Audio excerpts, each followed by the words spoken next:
Hello everyone, once again welcome to our digital library. जैसा कि आप जानते हैं हम लोग ऑब्स एंड गायनी की सीरीज स्टार्ट किए हुए हैं और रेगुलरली मैं अबाउट 10 से 15 मॉडर्न के टॉपिक्स कवर कर चुकी हूँ, जिसकी लिंक आपको डिस्क्रिप्शन बॉक्स में मिल जाएगी। रेगुलरली 10 बजे एक नया वीडियो आपके सामने आता है, तो इसलिए चैनल को सब्सक्राइब करें, बेल आइकन को प्रेस करें ताकि लेटेस्ट नोटिफिकेशन आपको टाइम पर मिल जाए। आज हम देखेंगे रिटेंशन ऑफ प्लेसेंटा। ये भी एक इम्पॉर्टेंट टॉपिक है। Retention of placenta. Retention word का मीनिंग होता है कि प्लेसेंटा मतलब अटक जाना, कहीं पर अटक जाना। तो प्लेसेंटा का अटकना ये रिटेंशन ऑफ प्लेसेंटा कहलाता है। क्या होगा इसकी डेफिनेशन? यदि 30 मिनट के अंदर प्लेसेंटा एक्सपेल आउट नहीं होता है तो इसे हम रिटेंशन ऑफ प्लेसेंटा कहते हैं।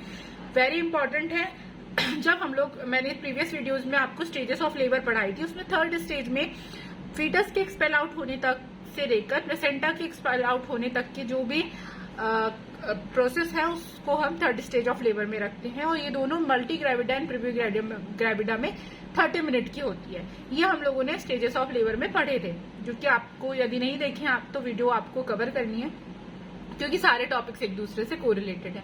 तो वहां पर हम लोगों के बिना किसी इंटरफेरेंस के प्लेसेंटा जो है वो थर्ड स्टेज में 30 मिनट के अंदर अंदर बाहर आ जाता है। लेकिन यदि 30 मिनट की हो गए, पार कर गए, लेकिन उसके बाद भी प्लेसेंटा जो है वो खुद ब खुद बाहर नहीं आ रहा है, जब हमने उसमें कोई भी इंटरफेरेंस ना की हो, तो उसे हम फिर रिटेंशन ऑफ प्लेसेंटा कहते हैं। तो इसकी ये पहली डेफिनेशन सबसे ज्यादा इंपॉर्टेंट थी।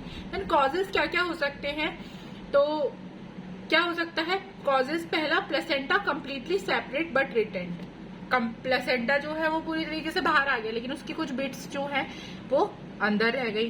सेकेंड, सिंपली एडरेंट, यानी थोड़ा बहुत अटका हुआ है। ये निम्न कारणों से हो सकता है। किस तरीके से? एटोनिसिटी ऑफ यूट्रस या फिर फ्लैबी यूट्रस। यूट्रस में टोन नहीं बची, या फिर यूट्रस जो है वो फ्लैबी है, इस वजह से वहां पर कुछ हद तक जो है प्लेसेंटा चिपका हुआ होता है। Grand multipara. ग्रैंड मल्टीपैरा का मतलब क्या होता है कि यदि किसी लेडी के पास से ज्यादा बच्चे हो चुके हैं तो हो सकता है कि उसमें जो प्लेसेंटा है वो सिंपली एडहेरेंट रहे। ओवर डिस्टेंस ऑफ यूट्रस, यानी यूट्रस का साइज बहुत ज्यादा लंबा है, और मल्टीपल प्रेगनेंसी है, यानी एक से ज्यादा बच्चे हैं, तो यहाँ पर सिंपली एडहेरेंट प्लेसेंटा हो सकता है। देन आता है इनक्रेटेड प्लेसेंटा। ये निम्न कारणों प्रकार का हो सकता है। इसमें टाइप्स बताए गए हैं, कंप्लीटली एंड पार्शियली, और कंप्लीट हो या पार्शियल हो, और दूसरा सेपरेटेड और अनसेपरेटेड। ये इसके टाइप्स है। यह आर ग्लास कॉन्ट्रैक्शन या कॉन्ट्रैक्शन रिंग के कारण होता है। एक आर ग्लास जैसे कि समय वाली घड़ी होती है, उसकी तरीके का कॉन्ट्रैक्शन होता है, इस वजह से यहाँ पर इनक्रेटेड प्लेसेंटा जो है वो देखने को मिल सकता है। मैनिपुलेशन से सर्कुलर मसल फाइबर कॉन्ट्रैक्ट हो जाते हैं तथा मसल स्पाज्म होता है, जिससे सेपरेशन में दिक्कत आती है। यानी यहाँ पर सर्कुलर मसल फाइबर जो है वो कॉन्ट्रैक्ट हो जाएंगे, इस तरीके से आर ग्लास का फॉर्मेशन कर डालेंगे, या फिर मसल स्पाज्म होगा जिसकी वजह से सेपरेटेड प्लेसेंटा को सेपरेट करने में दिक्कत होती है, उसको हम प्लेसेंटा इनक्रेटा बोलते हैं। देन आता है मॉर्बिड एडहेरेंट प्लेसेंटा या फिर प्लेसेंटा एक्रेटा। 2 मार्क्स में ये प्लेसेंटा इनक्रेटा, प्लेसेंटा एक्रेटा इसकी डेफिनेशन आती है, तो आपको ध्यान रखनी है। प्लेसेंटा एक्रेटा क्या है? तो प्लेसेंटल विलाई डेसिडुआ को क्रॉस करके मायोमेट्रियम में धस जाती है, यानी एंडोमेट्रियम है, यहाँ पर प्लेसेंटा जो है वो अटैच है, और उसके ऊपर होती है मायोमेट्रियम। लेकिन इसमें प्लेसेंटा एक्रेटा में क्या होता है कि जो हमारी प्लेसेंटल विलाई है वो एंडोमेट्रियम को क्रॉस करके मायोमेट्रियम तक इंसर्ट हो गई, तो एक बहुत डेंजरस केस बन जाता है जब मायोमेट्रियम में एंटर होती है। इसमें क्या क्या कॉम्प्लिकेशन देखने को मिलेंगे? जब हम किसी भी मेथड से प्लेसेंटा को बाहर निकालेंगे तो वहां पर मायोमेट्रियम को भी हार्म होगा, तो हैमरेज हो सकता है, बहुत ज्यादा ब्लीडिंग होगी, इसकी वजह से जो लेडी है वो शॉक में जा सकती है, परप्यूरल सेप्सिस हो सकता है, और डिफिकल्टी इन फ्यूचर प्रेगनेंसी हो सकता है कि वो सेकेंड टाइम मां ना बन पाए। देन आता है management of retention of placenta. आप कैसे मैनेज करेंगे? तो केयरफुल वॉच, यानी कम से कम 30 मिनट तक तो आपको ऑब्जर्व करना है, कोई किसी प्रकार की छेड़खानी वहां पर नहीं करनी है। देन आता है call for extra help, IV line, blood transfusion, सारी चीजें आपको प्रिपेयर्ड रखनी है। देन आता है according to cause. According to cause हम क्या क्या ट्रीटमेंट करेंगे?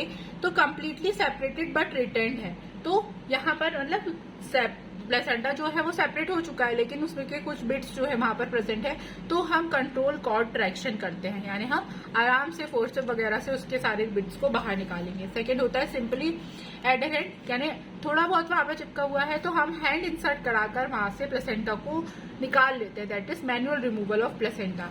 Then see hourglass contraction ring. Hourglass contraction ring में क्या करते हैं, इसमें सब पहले हम डायग्नोस करते हैं, फिर मैन्युअली रिमूवल करते हैं, यानी पहले हम डायग्नोस करेंगे अच्छी प्रकार से, देन हम हैंड की हेल्प से हमारा मतलब बाहर निकाल सकते हैं। इस प्रकार से ट्रीटमेंट करते हैं। यदि रिंग रिलैक्स है तो प्लेसेंटा को रिमूव करना चाहिए। डीप एनेस्थीसिया बाय रिलोथिन, हम क्या करेंगे, एक रिलोथिन से डीप एनेस्थीसिया देंगे। यदि पहले दो कंडीशन क्रिएट हो रही है, यदि रिंग ऑलरेडी रिलैक्स्ड है तो प्लेसेंटा को आपको रिमूव कर लेना है, लेकिन यदि रिलैक्स नहीं है, जो आर ग्लास कॉन्ट्रैक्शन है, मसल रिलैक्स नहीं है, तो आपको पहले रिलोथिन से डीप एनेस्थीसिया देना है। यदि फिर भी रिलैक्स नहीं है तो 0.5 ml एड्रेनलिन को HCl के साथ मिक्स करके देना है with 100 unit given by IV और IM, यानी 100 यूनिट 0.5 ml एड्रेनलिन और HCl मिक्स करके IV या IM देना है। तो ये हमारा एनेस्थीसिया, यानी मसल रिलैक्स नहीं हुई है तो हमें पहले रेलोथिन से एनेस्थीसिया देना है। यदि फिर भी नहीं हुई तो वहां पर हम फिर 0.5 ml एड्रेनलिन और HCl की 100 यूनिट IV या IM के साथ देते हैं। देन आता है नेक्स्ट, हम क्या करते हैं, 2 कैप्सूल ऑफ नाइट्रेट इनहेलेशन, पहले एक कैप्सूल देते हैं, फिर उसके बाद 5 मिनट बाद दूसरा कैप्सूल देते हैं। अब यदि ring is too tight but bleeding is absent, ring जो है वो रिलैक्स्ड नहीं है, यानी बहुत ज्यादा टाइटली बाउंडेड है बट वहां पर ब्लीडिंग नहीं हो रही, तो हमें ऑपरेशन या सर्जरी पोस्टपोन करनी है। वहां पर सबसे पहले हमें उसको 50 mg मॉर्फिन देना है इंट्रामस्कुलर, फिर करना है 5 से 6 घंटे तक वेट, देन हमें मैन्युअली रिमूव करना है। यानी ओवरऑल हमारा टारगेट ये है कि जो प्लेसेंटा है, जो रिंग है, वो रिलैक्स हो जाए। रिलैक्स हो जाएगी तो वो एक तरीके से सिंपली एडहेरेंट वाला केस हो जाएगा और हम आसानी से उसको मैन्युअली रिमूव कर सकते हैं। लेकिन यदि टाइटली बाउंडेड है, यदि हम उसमें किसी भी प्रकार की छेड़छाड़ करेंगे तो वहां से ब्लीडिंग हो सकती है, इसलिए पहले हमें ये सारे इंजेक्शन वगैरह देकर उसे लूज करना है। देन यदि रिंग रिलैक्स्ड है पहले से बट ब्लीडिंग प्रेजेंट है तो वहां पर हमें मैनुअल रिमूवर करना है और ब्लीडिंग को मैनेज करना है with the help of oxytocin. हम 3rd ईयर में है तो हमें हर केसेस की मैनेजमेंट, बहुत ज्यादा चिकित्सा जो है वो बहुत इंपॉर्टेंट है, तो आप इसे छोड़कर नहीं जा सकते।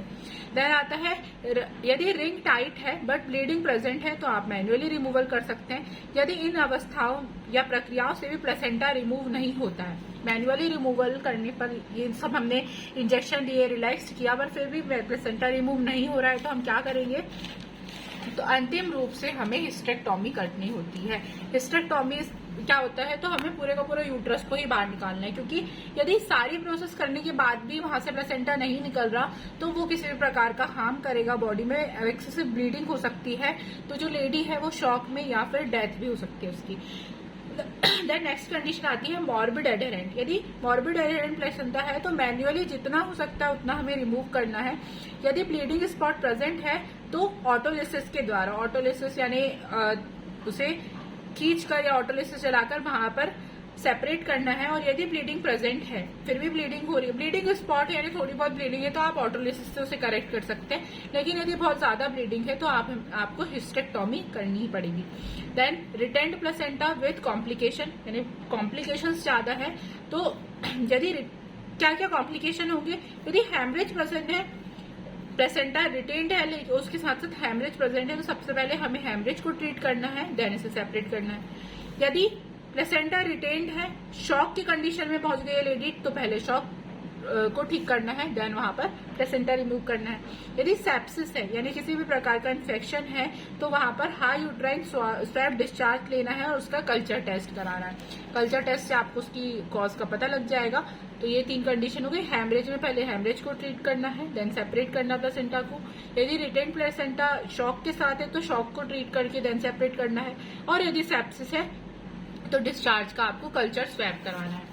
देन लास्ट आता है retain placenta with episiotomy. Episiotomy मतलब ये अलग से टॉपिक बनाऊंगी मैं, जहां पर वेजाइनल ग्रिथ को बढ़ाने के लिए हम लोग वहां पर कट कर लगाते हैं। तो एपिजियोटोमी में यदि ब्लीडिंग पॉइंट सिक्योर है, then manual remover and suturing. यहाँ हमें ध्यान रखना है कि कहीं से ब्लीडिंग तो नहीं हो रही। यदि ब्लीडिंग नहीं हो रही है तो देन हम मैनुअल रिमूवर कर सकते हैं प्लेसेंटा का और यहाँ पर सूचरिंग कर सकते हैं। तो इस तरीके से हमें रिटेंट प्लेसेंटा की केसेस को जो है वो कॉज को समझते हुए और मैनेजमेंट करना है। होप कि आपको ये टॉपिक समझ में आया होगा। नेक्स्ट टॉपिक में हम पोस्टपार्टम हेमरेज डिस्कस करेंगे, जो कि एक इम्पॉर्टेंट टॉपिक है। Thank you so much. Stay connected with our digital library for more videos.